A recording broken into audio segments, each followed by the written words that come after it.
നന്നാട്ടെ.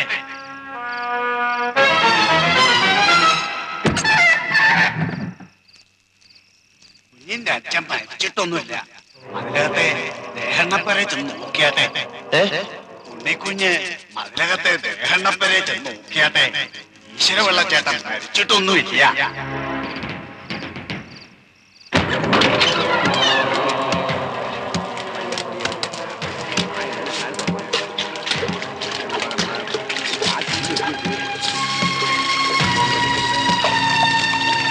ഈശ്വരപിള്ള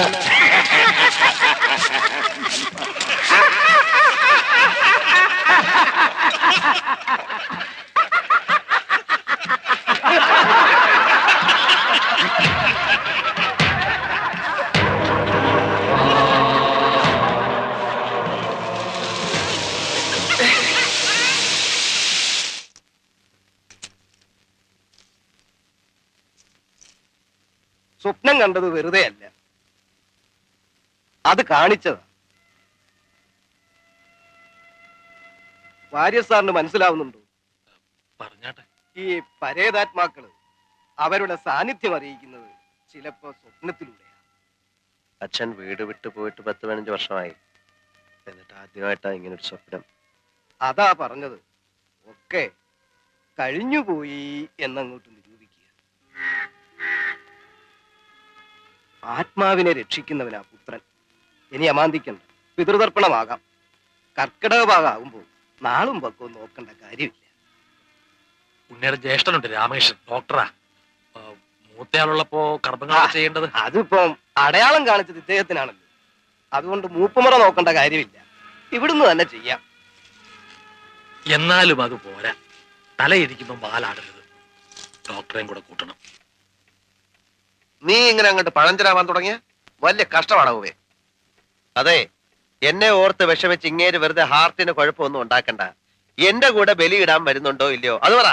എടാ, അത് പിന്നെ ഈ മരിച്ചോ ഇല്ലയോ എന്ന് തീർത്തറിയാതെ നാണക്കേടാടോ പോവേ.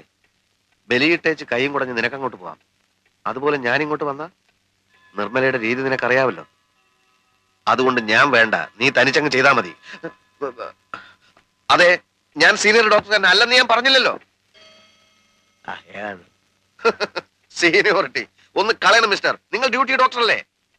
പേഷ്യന്റ് എന്താ വേണ്ടതെന്ന് വെച്ചാൽ അത് നിങ്ങൾ ചെയ്യണം. മനസ്സിലായോ? അതാണ് നിങ്ങളുടെ ഡ്യൂട്ടി.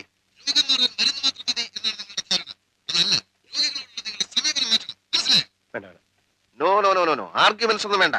Do your duty. ഇയാള് കിടന്ന് ഉരുളണ്ട, വെച്ചോ.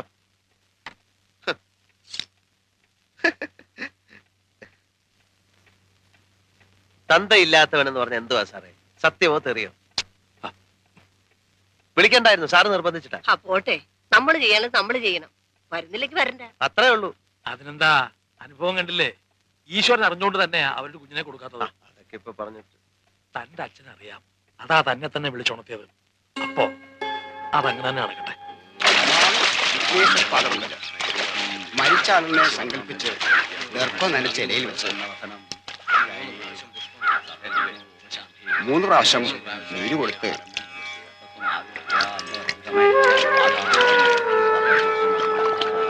3 പ്രാവശ്യം നീര് കൊടുത്ത് നീര് പിണ്ടത്തിൽ ആരാധിച്ച് 3 പ്രാവശ്യം പുഷ്പം കൊടുത്ത്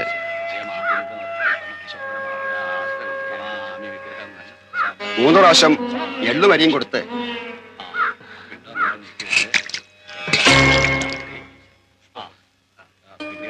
ഇല്ല വാര്യ സാറേ, അച്ഛൻ മരിച്ചിട്ടില്ല.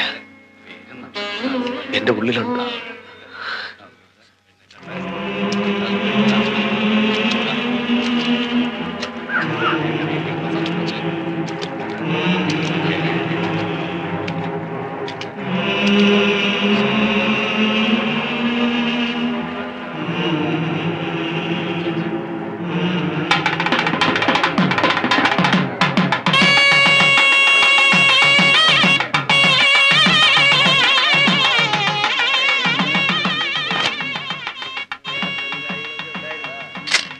ഇത് അച്ഛൻ ഈശ്വരപിള്ള,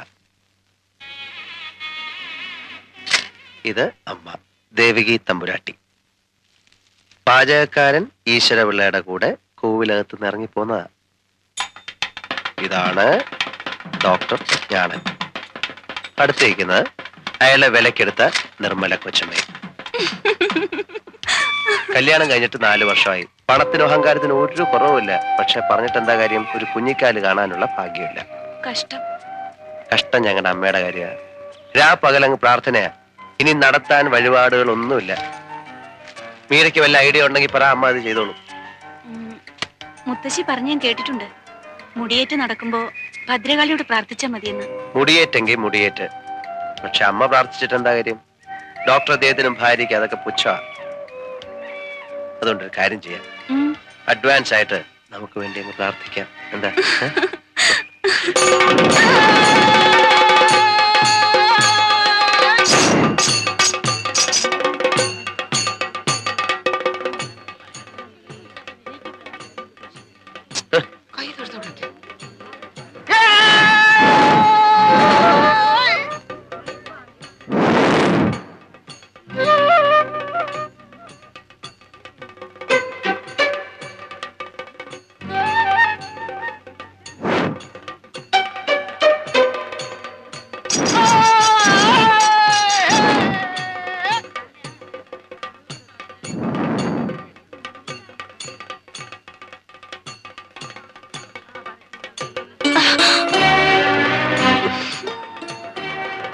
ഉണ്ണിക്കുഞ്ഞിന്റെ കൂടെ ഏതാ കൊച്ച്?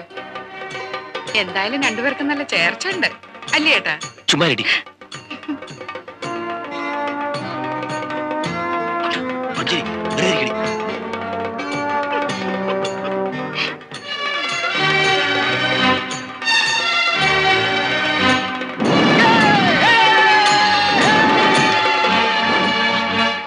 ഇതെന്തുവാ ഉണ്ണിക്കുഞ്ഞ്? ഇത് മുടിയേറ്റ്. കാളിയും കൂളിയും പുഞ്ചിരി ചേച്ചിക്ക് മനസ്സിലായില്ലേ? മിലിറ്ററി ചേട്ടനത്ത് പറഞ്ഞു കൊടുക്ക്. വേണ്ട വേണ്ട, കൊറേയൊക്കെ ഞങ്ങൾക്കും മനസ്സിലാവും ഇല്ലയോ ചേച്ചി? എന്റെ പേര് മീരാന്നാ. ഇത് ഞങ്ങളുടെ മാനേജിംഗ് ഡയറക്ടറുടെ ഏക സന്തതിയാ. അച്ഛാ, ഒരുപാട് കുഞ്ഞുങ്ങളുണ്ടാവാൻ കാളിയെ സ്വാധീനിക്കാൻ വന്നതാ. പിന്നെ കാളിയെ സ്വാധീനിച്ച അച്ചിട്ട ഇങ്ങോട്ട് നോക്കി, ഇത് കണ്ടോ? ഇവളുടെ വയറ് കണ്ടോ? എന്തോ ചേട്ടാ, മോളെ അപ്പൊ മാരേജിങ് ആണോ? ഇല്ലല്ല, കഴിക്കും.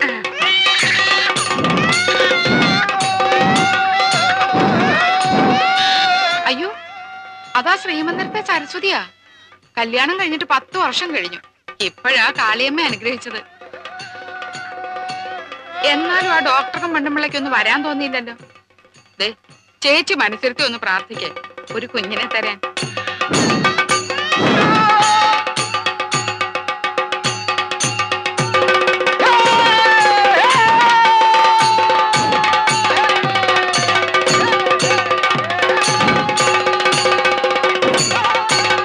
അയ്യോടാ, അത് നമ്മുടെ എരിശ്ശേരിയല്ലേ? അച്ഛന്റെ ഒരു ശിങ്കിടിയാ.